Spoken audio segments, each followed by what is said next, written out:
Înțeleg că se fac tot felul de intervenții prin cei din presă, colegi de dumneavoastră, care sună și doresc să emoționeze aceste două doamne, le pun sub presiune, să aibă grijă de sănătatea copiilor lor și să lase în pace niște doamne.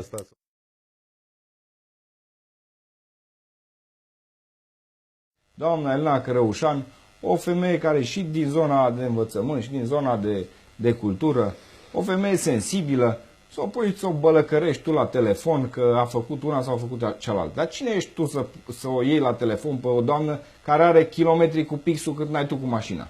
Dar vezi tu de familia ta și educă-ți copiii acasă, nu vorbi tu cu o femeie care a educat generații întregi. Cum îți permiți tu ca și realizator de emisiune, coleg de-al dumneavoastră, să faci lucrurile astea? Dar cine e el să-și facă lucrurile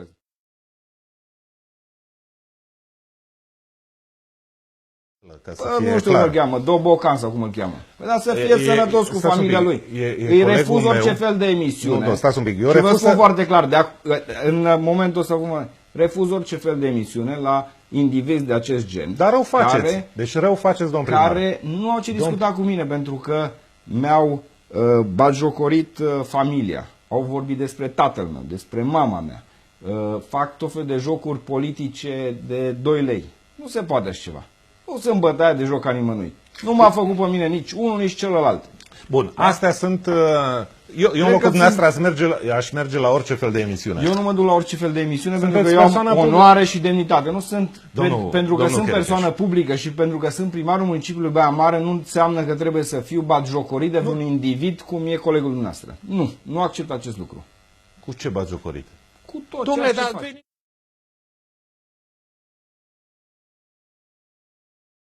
Ferească Sfântul să nu mai fiu primar al municipiului Baia Mare într-o zi, o jumătate de oră. Domn primar, dați-i în judecată, domnule. Sunt bărbat, nu sunt din ăsta... Dar ce, vă apucați să vă bateți cu oamenii sau ce?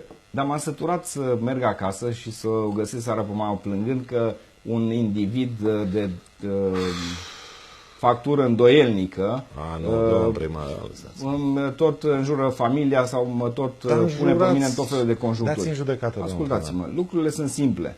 În lumea mea nu ne dăm în judecată. Nu facem denunțuri penale. Care lume?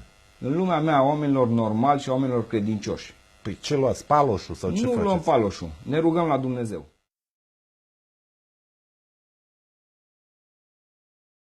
Știți ce am auzit în oraș? Zic că bun, cumpărăm aia.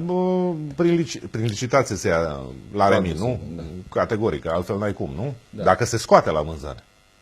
Asta e alta.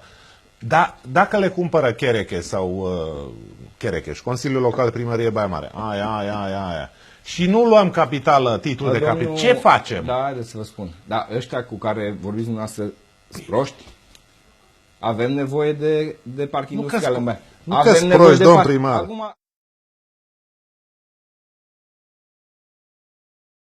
Vreau să candidez din partea PSD la Primăria Baia Mare. Punct. Deci... Nu susțin niciun fel de persoană astăzi pentru funcția de președinte a Consiliului Județean, nici măcar pe domnul Zetea. Mă interesează doar să constitui o listă impecabilă de oameni independenți pentru Consiliul Local, mă interesează proiectele pentru Baia Mare și mă interesează să-mi dea Dumnezeu sănătate și putere să fiu harnic.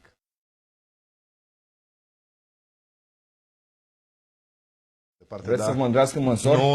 Nu vă întreb că ne tot... De fapt, e treaba noastră. Am zis. Da, nu mai ziceți, că ați mai zis. Când am mai zis? Dar stați un pic, de ce? Când îmi schimb mașina, cum? Astăzi neapărat sau mâine, anul ăsta, ați găsit femeia vieții dumneavoastră? Femeia vieții mele este mama. Bun. Nu, iertați-mă. Ce vorbim? Păi, aveți o... Și o godnică, sau cum să-i spun eu? Bunicile mele și mama.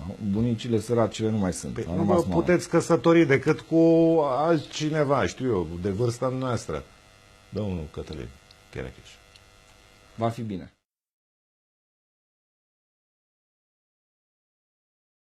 Am treabă cu domnul Dobocan, vin la o următoare emisiune. Mă bucur că am reușit să am viabilizez... Dar trebuie să-mi trimită, să mă sune, că nu-mi răspunde la telefon. A zis El să tot laudă că mă invită și îmi trimite mesaj. Mesaj, cred că trebuie să-i trimită.